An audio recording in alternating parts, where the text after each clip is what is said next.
D Joseph Vijay எனும் நான் சட்டப்படி அமைக்கப்பெற்ற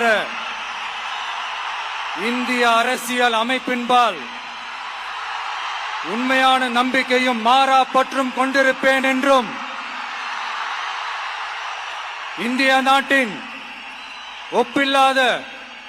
முழு முதல் ஆட்சியையும் ஒருமையையும் நிலைநிறுத்துவேன் என்றும் தமிழ்நாட்டு அரசின் முதலமைச்சராக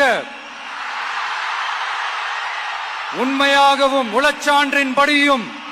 என் கடமைகளை நிறைவேற்றுவேன் என்றும் அரசியல் அமைப்பிற்கும் சட்டத்திற்கும் இணங்க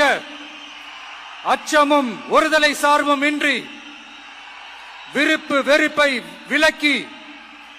பலதரப்பட்ட மக்கள் அனைவருக்கும் நேர்மையானதை செய்வேன் என்றும்